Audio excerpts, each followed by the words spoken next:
qalbii nama cabsuum qarshii taasise osoo hin deebisin yoo dhufteem anatu dura si galafata jedheen dubbichis akkasiim mucayyoon maqaan isii Aayishaa Maccaa jedhamtutu Saawudii keessatti dhibee kaansarii mormaatiin qabamteem yaalitti waan hojjette fixattee biyyan galee yaalama waan buus fixeem homaas fayyaa hin jiru biyya ormaatti duurra jettee maatii isiitti himatteem duraan obboleessatu piroosas ishee xumuree kaffalee fi ergee tureem obboleessi gaafa isheen akkas jettu qarsheen sitti baase osoo hin deebisin eessatti galtaa yoo galtees yaalamtee fayyite osoo hin taaneem anatu si galaafata jedheetuma itti kakateem mucaan waan ittiin galtuu fi akka itti galtu dhabdee achumatti lubbuun darbeem ijoolleen biyyaa osoo nuti jirru reeffisee biyya ormaatti awwaalamurra jedhanii nama ijaaranii gargaarsa walitti qabuu jalqaban deeggarsa kana keessatti abdii baddeellee baay'ee waliin dhamee maatiin gaafuma isheen duute iyyuu xiqquma wayyoo mucaa koo kan hin jenneem isheen duute reef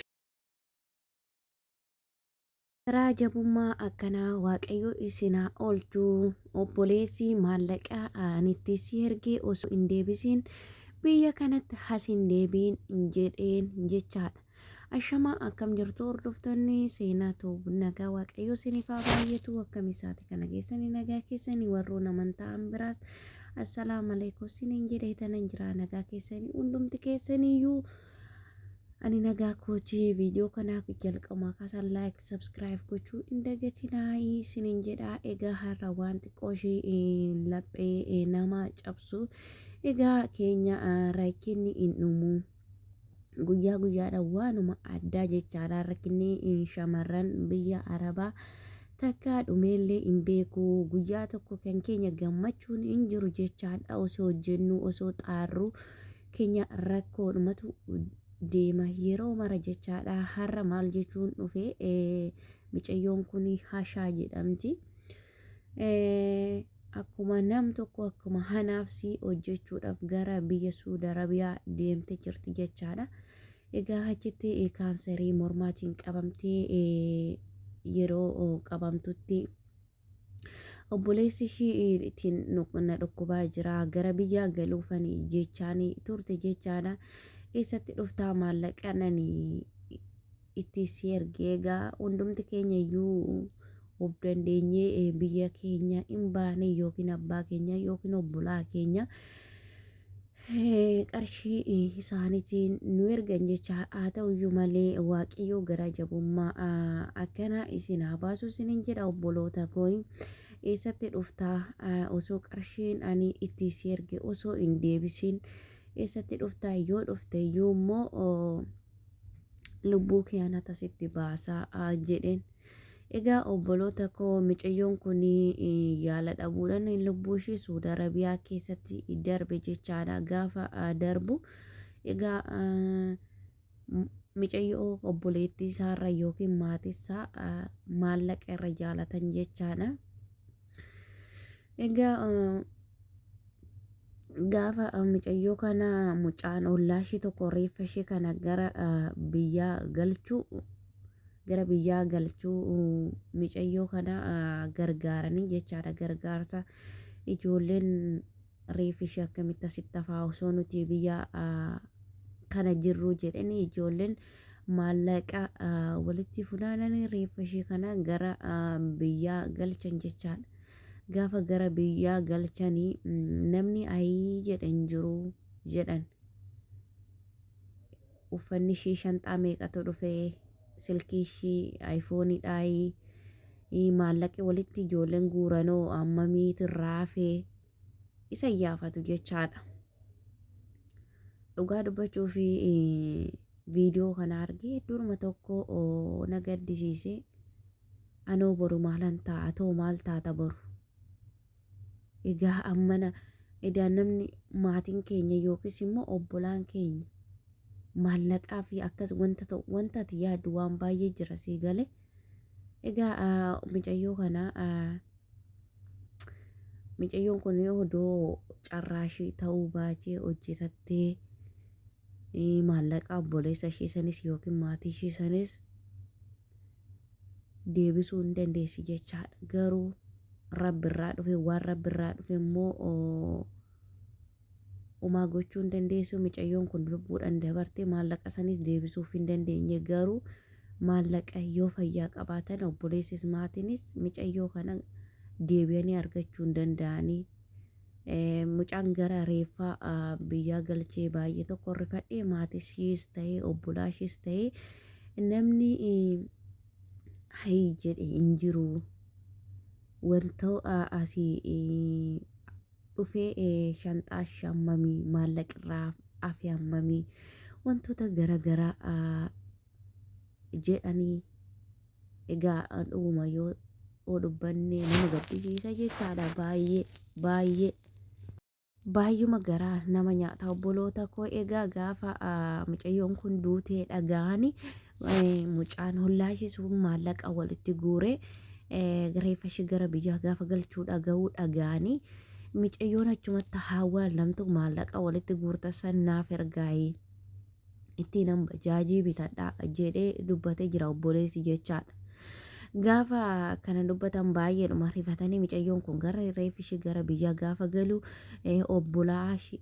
obboleessa ishee jedhanii abbaa ishee jedhanii ollaa mucayyoo kanaa nama lamatu buufata xiyyaaratti dhufan jechaadha. Garuu reeffa ishee odoo hin taane maallaqi gargaarsi walitti guurrame ammamtu dhufee ammamtu irra hafee kamtu bahee silkii ishee ayfoonidha moo maalinni waa'ee maallaqaa haasaa malee reeffa sanillee fudhachuudhaaf fedhii hin qaban jechaadha. Dhugaa dubbachuu fi baay'ee tokkoon gadde jechaadha. Baay'ee amma ni yaadu walitti maaliif beektu nutis boru akkasuma laata maallaqa keenya filaata obbolaan keenyas mee namoonni baay'een jechaadha. Namoonni maallaqaan obbolaa keessan dhabdan namoonni maallaqaan obboleetti keessan dhabdanis hin jirtu. Maallaqi wanti isheen nama hin goone hin jiru. Obbolaan keenya dhimma isheeti isheen hin hojjetti jedhanii maallaqa keessan gaafa irratti ergitan maallaqa keessan illee sin jalaa balleessuu danda'u. Akkasiin asii achi yaaddan kana miti. Egaa obboloota koo bara kana namni maallaqa jaalata malee namni isiniif yaadu yookiis namni isiniif dhimmu tokkollee hin jiru. Maal keessa jirra laata? Bara akkamii kam keessa jirra laata? Bara jennu keessa jirra jechaadha. Kanammoo an akka isa kanammoo gara jabummaa akkanaa akkamitti namni obboleettiin ofii du'ee maallaqa namni obboleettii maatii ofii keessa gaafa boqotee horii qaban gurguranii reeffa kiyya akka biyya ishee haqammattu reeffi mucayyoo kana akka naa galu jedha maatiinis jechaadha. Anan dhagaye amma barbaadde jibbayyuu yoo qabaate amma barbaadde maallaqayyuu yoo jaalatan jechaadha. An akka ishee kanaa immoo hin jiru jechaadha obboloota koo. Baay'eedhuma tokko na gaddisiise. Innaa maalasin hin jedhu barbaade waaqayyoo an akkanaa isinaa oolchu. Carraa akkanaa rabbi isinaa oolchu. Ishinis jaalattee miti namni jaalatee miti. Kan dhibeen kun irra ga'u garuu carraadha. Wanta gootu tokkollee hin jiru. Reeffa isheellee jibban jechaadha. Reeffa ishee jibbanii gaafa buufata xiyyaaraa ga'anii reeffa maddii hin teenyu jedhanii didan jechaadha. Obbolaa koo dhugaa waaqayyoo maal jettume reeffa gubbaa godhaa jedhaniin jechaadha. Reeffa bukkeen teenyu yookiin nuti as teenya reeffa gubbaa godhaa obbolaa maatii takkas jedha bar. Baay'eedhuma jechaadha. Baay'ee mucaan asii mucayyoo kana erga gaafa dhukkubee gargaara ture baay'ee tokko jibbame jechaadha.